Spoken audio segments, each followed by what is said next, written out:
지금 우리를 두려움에 몰아넣고 있는 그 코로나19는요, 몇 해 전에 유행했던 사스의 변종 바이러스입니다. 그래서 여러분들이 백신을 맞으신 분들은 그 백신 그 증명서가 있는데 보면요, 그 증명서에 사스2하고 이렇게 슬래시 혹은 대시를 해놓고 그 코비드 혹은 코로나 19이라고 이렇게 써 있습니다. 그러니까 본래 정식 명칭은 사스2라고 하는 것이죠. 사스의 변종 바이러스이기 때문에 왜 몇 해 전에 사스 때문에 고생한 기억들이 있지 않습니까? 그런데요, 재미있는 것은 사람들이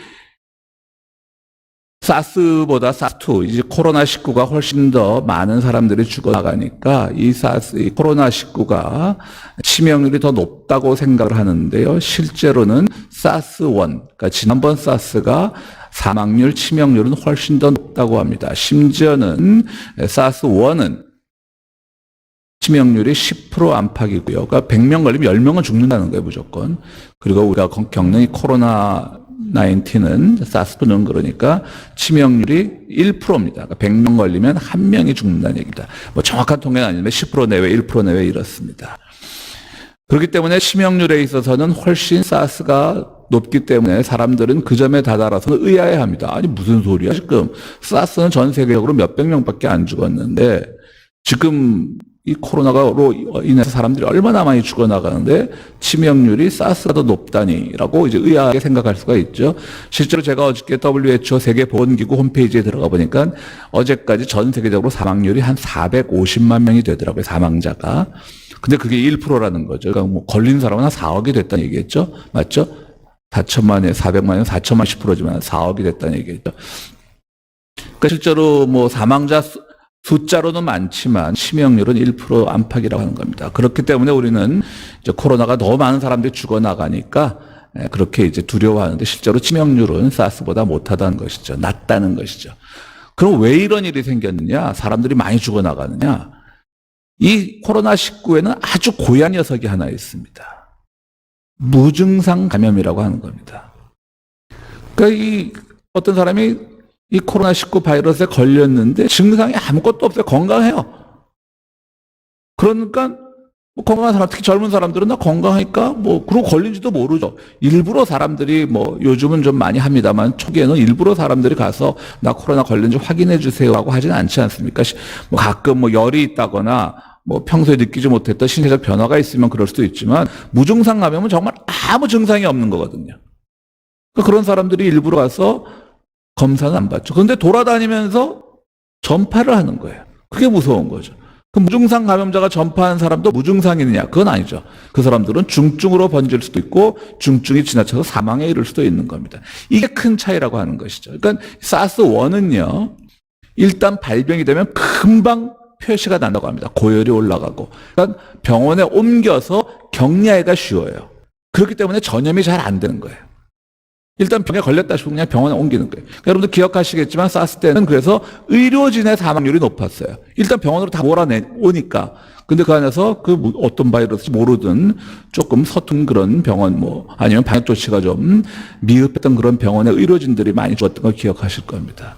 그런데 이 코비드 19은 몰라요, 사람들이.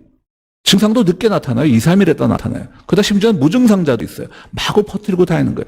그러다가 2, 3일 동안 또 걸렸던 사람도 유증상으로 걸린 사람도 또 많은 사람들 퍼지고 다니다가 내가 고열이 나네, 폐가 아프네, 기침이 많이 나네 하고 병원에 갔을 때 이미 늦은 거죠. 그동안 많은 사람들을 감염시키고 또 병원에 그렇게 갑자기 몰려가니까 준비가 안 되고 병상이 모자라고 많은 사람들이 죽어나갔던 것이죠. 참 특이하죠. 그러니까 저는 이거 보면서 이 코로나19 이 무증상을 발병시키는 이 바이러스는 지금 무슨 한국 드라마의 멋있는 주인공인 줄 아나 그런 생각을 해봤어요. 무슨 뜻이냐면 왜 한국 드라마 같은 거 보면 주인공이 막 불치의 병에 걸렸어요. 근데 사람이 멋있어. 그래갖고 가족이나 친한 친구들한테 안 알리려고 하고 혼자서 막 두려움과 슬픔을 사귀는 그런 멋있는 캐릭터들 기억나시죠? 영화나 드라마 같은 데서 이 무증상 바이러스라는 것이 무증상을 발병시키는 그 바이러스라고 하는 것이 지가 바이러스는 바이러스지 왜 드라마 주인공을 흉내내. 제가 혼자서 그렇게 설교를 준비하면서 그 생각을 해봤는데요. 참 고얀 녀석이죠. 그래서 오늘날 그 많은 방역 전문가들이 코로나19에 대한 방역 방침도 바꿔야 된다라고 워낙에 두려우니까 함부로 또 그런 말 하면 갑자기 뭐 나쁜 사람으로 몰릴 수가 있으니까 그렇지만 조심스럽게 그런 말을 꺼내놓는 사람들도 있습니다. 그러니까 지금처럼 방역 중심으로는 코로나19는 한계가 있다는 거죠. 왜? 안 걸린 사람 같은데 걸린 사람은 어떻게 방역을 할 수가 없다는 거죠. 나 안 걸렸어. 나 건강해. 나 백신 안 맞아도 돼. 나 젊었어. 근데 지 몸에는 바이러스가 있는 거예요. 전파하고 다니는 거예요. 그러니까 방역 중심으로 이건 한계가 있다는 거예요. 그러니까 치료 중심으로 바꾸자라는 말을 조심스럽게 나와요. 그래서 뭐 WHO에서는 위드 코로나, 코로나와 함께 더불어 살아갈 수밖에 없다는 그런 방역 지침으로 내리는데 우리나라, 대한민국도 얼마 전에 그렇게 위드 코로나라는 걸 잠시 꺼냈다가 또 언론에 여론의 문매를 맞은 적이 있죠. 정 어렵습니다. 근데 분명한 건 저 전문가는 아닙니다만은 방역 중심으로는 이건 한계가 있다. 무증상 감염이 있기 때문에 분명히 이거는 뭔가 새로운 돌파구를 찾아야 된다. 그래야지만 소상공인들, 어려운 분들, 또 삶에 지친 사람들 이런 분들에게도 좀 숨쉴 걸 줘야 되잖아요. 제가 왜 이렇게 무증상에 대해서 서두를 길게 얘기했냐면요. 이 무증상 바이러스라는 걸 보고 저는 우리 죄라는 것도 이런 것과 참 비슷하다라는 생각을 해봤습니다. 죄도 무증상죄와 유증상죄가 있습니다.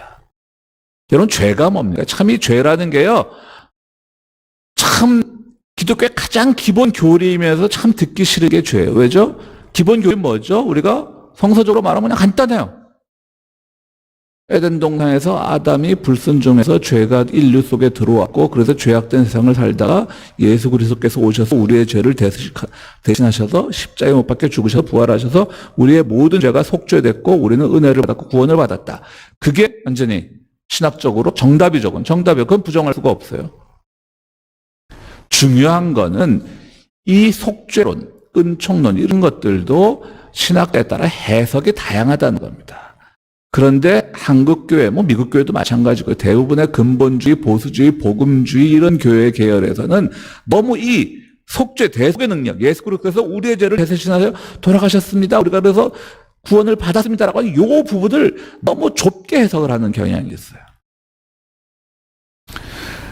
제가 한 몇 주 전에 그 LA에서 굉장히 대형교회에 속하는데 우리가 대형교회 하면 이미지가 좀 안 좋지만 그 교회는 좀 젊고 세련된 사람들이 많이 모이고 인텔리층들도 많이 모이고 그런 교회에 한번 예배 실황을 들어가 봤어요.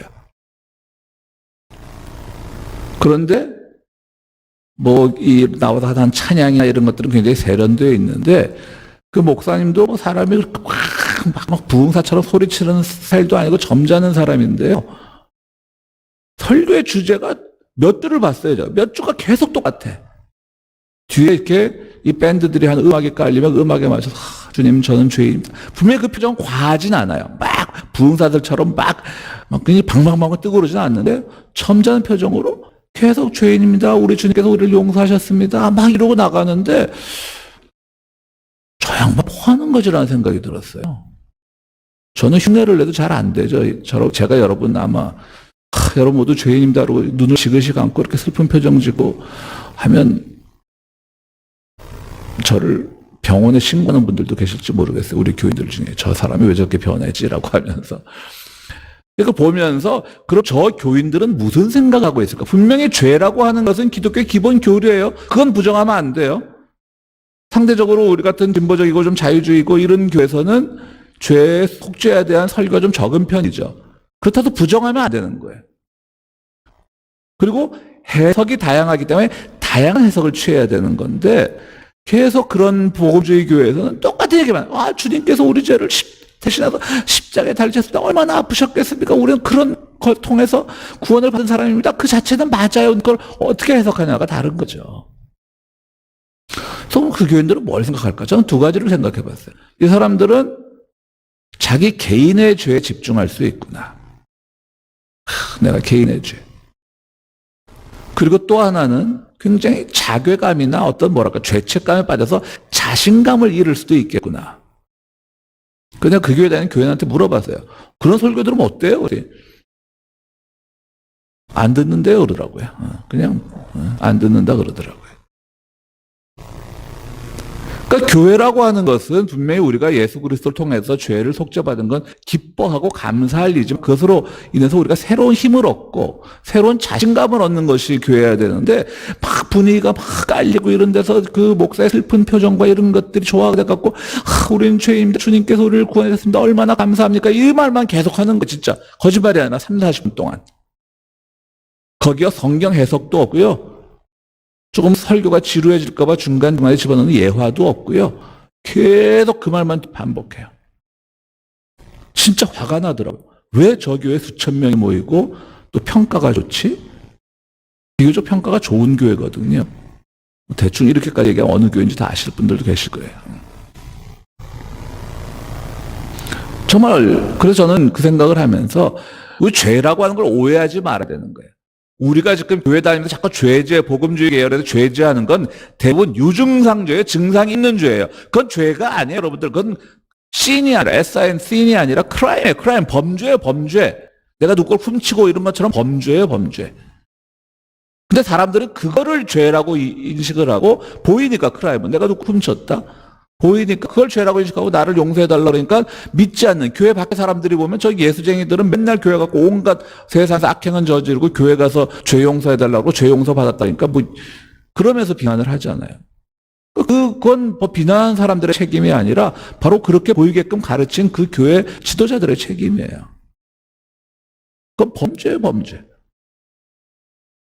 무증상죄는 뭐냐면 자기가 범죄인지를 모르는 게 무증상죄예요. 근데 기독교의 죄는요, 바로 무증상죄예요. 범죄인지 모르는 거예요. 죄인지 내가 죄를 지었는데. 그러니까 사람들이 우리 구약성경에도 자기가 무슨 짓을 하는지 모르고 그런 것들이 나중에 예수 십자가에서도 말씀하셨고 모르는 거예요. 그거를 주님께서 구원하시는 거예요. 오늘 갈라디아서 말씀에도 보면요, 우리를 1장 4절에 우리 교동문 1장 4절에 우리를 악한 세대에서 구원하시려고 예수께서 우리를 속죄하셨다는 말이 나와요. 그러니까 죄라는 것은 유증상죄는 자기가 짓는 죄예요. 무증상죄는 몰라요. 세대 전체가 악해 있어요. 그것으로부터 구원해서 빼내는 게 주님의 속죄의 능력인 거지 내 개인이 뭐 범죄를 저지르고 그거는 죄 속죄가 아닌 거예요. 그냥 범죄. 범죄를 지었으면 그거는 합당한 형사처벌을 받아야 되는 거예요. 한국에서 유명한 그 기독교 기업이 하나 있어요. 지금은 그 기업이 탈세 이런 것 때문에 이제 다들 뭐 거의 무너지다시피 했는데 초기에는 뭐 그냥 기독교 기업으로 뭐 선교하는 기업으로 온갖 기독교 신문이나 잡지에 인터뷰가 많이 실렸던 그 기업인데요. 뭐 옷으로 출발한 기업이에요. 여러분들 아시는 분들 아실 거예요. 근데 그 기업에서는 일주일에 한 번씩 사원들 체프를 드려요. 그러니까 사내 예배를 드리는 거죠. 좋아요. 뭐 자본주의 사회 사장이 최고니까 뭐 요즘 같은 것도 안 되죠. 개인 종교의 자유를 억압하는 거니까. 그건 한 10년 전, 20년은 가능했어요. 예배를 드릴 것까지 좋아요. 저는 그것까지는 뭐 말리고 싶은 생각 없어요. 뭐가 문제인 줄 아세요? 점심시간에 예배를 드리는 거 모든 사원들한테 강제 참여 성령을 내리는 거예요. 정말 예배를 드리려면 예배 시간을 따로 근무 시간에 포함시켜서 예배 시간을 따로 빼줘야 되는 건데 점심 먹지 말고 예배 드려. 사원들이 점심 먹 자유까지 박탈하는 거예요. 예배 시간을 따로 할당을 안 해줘요. 아니면 저 같으면 제가 만약 그런 기업주라면 예배는 드리고 싶어. 그럼 사원들한테 예배 드리고 그 예배는 추가 소장을 주는 거예요. 그런데 그런 사원 예배에서 또 헌금 걷거든요. 헌금 걷고 뭐 탈세하고. 그런 게 바로 무증상죄예요. 근데 이 사람은 무증상죄인지 모르고 자기가 죄인지 몰라. 아, 내가 누굴 훔치기를 했어. 근데 훔치기도 했어요. 그 사람은 뭐 탈세도 많이 했어요. 근데 무증상죄가 더 큰데 무증상죄는 몰라. 내가 주님께 영광 돌리는 거예요. 우리 사원들 왜 이 악한 세상에서 왜 하나님을 모르고 살까? 불쌍해. 막 내가 하나님의 말씀을 전하는 거예요. 막. 그게 무증상죄. 자기가 죄인지 모르는 거. 오늘 거라사 광인의 얘기인데요. 누가복음에 나오는 이 거라사라는 지역에 한 미친 사람이 있었습니다. 그런데 온 밤만 되면 돌아다니고 온 몸에 쇠사를 뚫고 소리를 지르고 막 이래요. 그러다가 주님께서 그 사람을 구원해 주시고 그 사람 몸에 귀신을 쫓아내시고 그 사람이 구원받았던 그 얘기예요. 우리가 뭐 이것은 여러 번 뭐 설교 본문에 사용된 얘기인데요. 먼저 이 귀신에게 주님이 가서 묻습니다. 너 이름이 뭐냐 그랬더니 군대의 귀신입니다라고 합니다. 군대 귀신은 헬라 원어로 보면 레기온이란 말입니다. 그러니까 이건 로마 군대의 편제 이름입니다. 그러니까 군대 귀신이라고 하는 것은 바로 그 지역에 로마 군단이 있었던 거예요. 그러니까 그 집단 문화, 그리고 이스라엘 사람, 히브리 사람들의 그 순수한 종교 문화에 로마라고 하는 그런 라틴 문화라고 하는 향락의 문화가 들어온 거예요. 똑같은 밤의 문화인데요. 라틴 문화는 우리가 뭐 이쪽 라틴 계열 사람들 보면 밤에 흥겹잖아요. 막 흥청흥청. 우리 교회 앞에 이 라틴 계열의 사람들이 많이 살아서 그런지 한 새벽 2시까지 흥청망청거려요. 근데 처음에 좀 듣기 싫다가 이제 나까지 같이 이렇게 흔들거리게 되더라고요. 근데 히브리 문화도 밤의 문화예요, 사실은. 왜냐하면 우리가 창세 보면 저녁이 되고 아침이 되더니 첫째 날이었더라. 하루의 시작을 저녁으로 봐요. 그렇죠? 창세기에 나오잖아요. 그렇죠? 히브리 문화는 밤의 문화인데 이 어두운 밤에서도 하나님이 우리를 지켜주신다는 게 히브리 밤의 문화의 특징이라면 라틴 밤의 문화는 그냥 놀고 먹고 즐기고 향락하고 그런 거죠. 군대 주둔 지역이니까 그런 게 많았겠죠. 아무리 옛날 군대라도 요즘 말로 하면 무슨 뭐 술집이나 그런 것도 많을 수도 있고요. 그러니까 군대 문화라는 거예요. 즉, 이 히브리 이 거라사 지역에 귀신 들린 이 사람은 군대 귀신에 걸린 거예요. 군대 귀신에 걸린 건 뭐예요? 자꾸 집단 문화가 되는 거죠. 자기가 움직이지 못하고 남에 의해서 따라 움직이게 되는 거예요. 그건 뭐예요? 모방 문화예요. 흉내내고 싶은 거예요. 아닌 것 같은데 흉내내고 싶어요. 모방 문화예요. 우리는 모든 그런 뭐 정말 뭐라 그럴까요? 이런 참 그냥 적나라한 표현을 쓰겠습니다. 사창가 문화 같은 것들. 이게 사실 군대 근처에서 시작한 거잖아요. 다 모방 문화예요. 그게 일반 사회로 퍼져나가면 술집이 되고 향락산업이 되는 거예요. 모방 문화에 사로잡혀있던 귀신이었던 거예요, 이 레기온은. 그러니까 자기의 주체적, 히브리인으로서의 주체성을 상실하고 자꾸 라틴 문화가 좋아 보이는 거예요. 그러니까 그 귀신이 날뛰고 자기도 그게 아니라는 걸 아니까 자기 몸을 막 자해하고 그런 거예요. 그런 귀신이에요. 그런 죄에 빠진 사람이었어요. 두 번째로는요, 오늘 본문의 중요한 두 번째는 이 귀신 몸에서 빠져나온 귀신을 주님께서 그 동네에 있는 돼지떼로 다 몰아넣으셨어요. 그 돼지떼들이 귀신에 뛰어 날뛰다가 절벽에 떨어져 다 죽었어요. 왜 돼지떼일까요? 이스라엘 문화에서는 돼지고기 먹으면 안 되잖아요. 그죠? 중동 문화에서는 돼지고기 먹으면 안 돼요. 근데 왜 돼지떼가 있을까요? 그건 로마 군대에 납품하는 양동업자들이 거기 있었다는 얘기인 거죠. 그러니까 자기들 종교 전통이 뭐 다 중요하지 않아.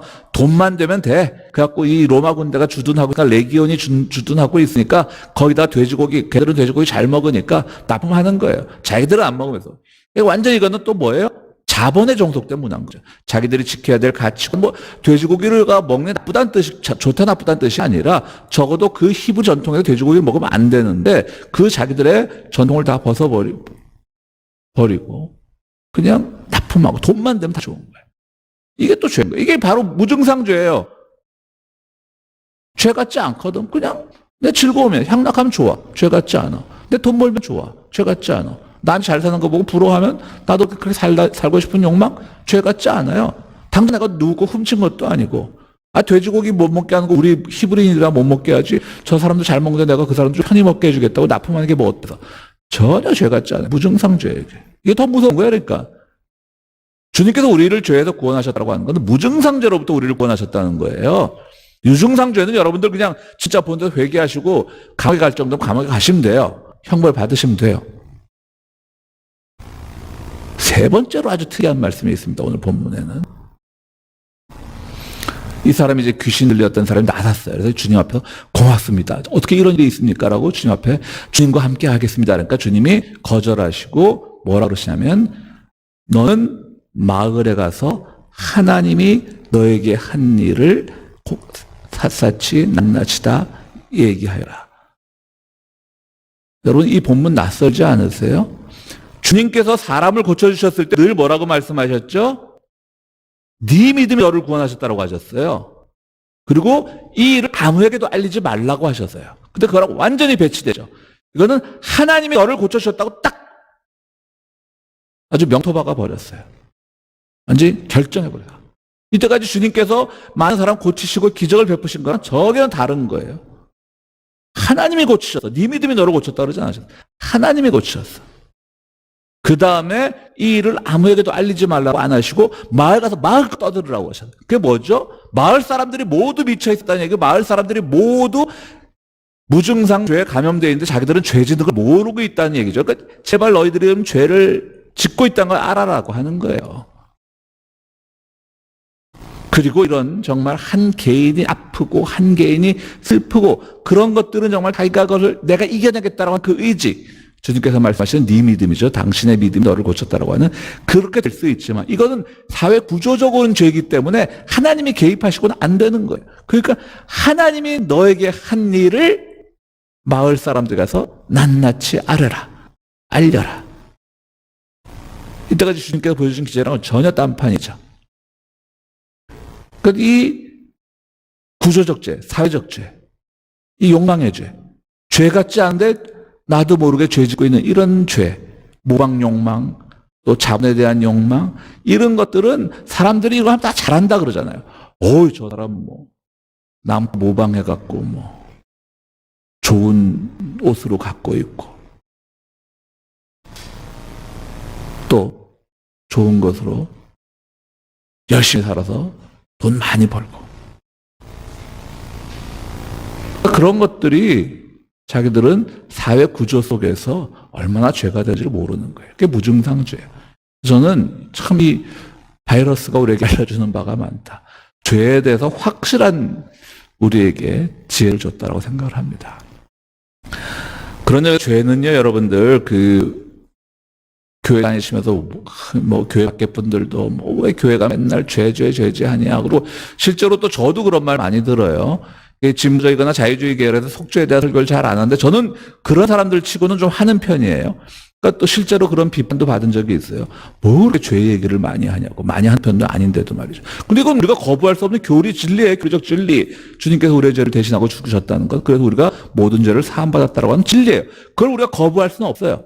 그런데 그걸 해석을 달리하자는 거죠, 우리. 그냥 개인이 사소한 죄 짓고 이런 거는, 심지어는 우리 종교개혁가 마틴 루터도 용감하게 죄를 지으라 그랬잖아요.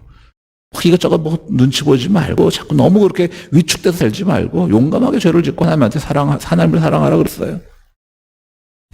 그러니까 우리는 유증상죄보다는 무증상죄, 그것이 얼마나 우리를 좀먹고 있고, 그리고 우리를 그런 세대에서 구해내시려고 우리 주님께서 흘리신 피가 얼마나 값지고 고귀하고 감사한 일인지, 거기서 우리가 구원의 진리를 발견해야 되는 거예요. 결코 죄 속죄 주님께서 십자가에 달리셨습니다, 피 흘리셨습니다, 이 강조하는 거는요, 그게 아니라 주님께서 지금 우리를 끄집어내시기 위해서 그만큼 희생을 하셨다는 얘기예요. 그 끄집어내셔서 희생을 했는데 나는 계속 돌아가려고 하고 있어요. 왜? 죄인지를 모르니까. 자기는 유증상 죄는 안 저질렀으니까. 그래서 죄는요, 주님께서 하신 죄의 용서는요, 우리를 올가매는 것이 아니라 세상과 싸워 이기는 자유로운 용사를 만드는 과정입니다. 여러분들 속죄의 설교를 들으시더라도 너무 위축되거나 너무 눈물로 응답하려고 하시지 마시고요, 용감하게 자유로운 용사가 되는 거예요. 세상의 악과 거악과 무증상 악과 싸워 이기는 그런 용사가 되시는 것이고요. 또 죄는 자괴감이나 죄책감이 아니라 속죄는 자신감의 첫걸음입니다. 주님께서 나를 피 흘리셔서 나를 대신해서 죽으셨습니다, 슬퍼하는 게 아니에요. 그래서 그레고리 보이드라고 하는 신학자는요, 제가 좋아하는 신학자 중에 한 명인데, 이 죄 속죄론을 승리자 속죄론, 승리자 그리스도론이라고 해석을 해요. 그럼 승리했으면 기쁨의 눈물은 흘릴 수 있다. 우리가 올림픽에서 금메달 따면요, 기쁨의 눈물은 흘릴 수 있지만 지금 대부분 복음주의 교회가 설포한 것처럼 주님 나는 죄인이다 하고 음악에 도취돼서 자기가 왜 흘리는지도 모르는 눈물을 흘리는 건 아니에요. 그건 그냥 루저로 양산하는 거예요. 루저. 죄를 이기지 못한 루저들만 양산하는 거고요. 진짜 죄는 바로 보이드의 말처럼 승자예요. 자신감이에요. 나 속죄받았습니다. 자신감입니다. 세상과 싸워 이기겠습니다. 예수님 바로 우리의 그런 루저 근성을 없애시고 승리자로 살아가도록 우리를, 그분이 직접 피 흘리셔서 우리를 초대하신 것입니다. 여러분들 늘 죄 앞에서 두려워하지 마시고요, 정말 우리가 아직도 내가 죄처럼 안 보이는 어떤 무증상 죄에 내가 빠져 있는지 늘 깨달으시고 그 죄로부터 벗어나시는 이 위해서 주님께 간구하는, 그래서 은총을 찾는, 은총을 받는 여러분들이 되시길 간절히 바랍니다. 기도하시겠습니다. 거룩하시고 자비로우신 아버지 하나님, 주님의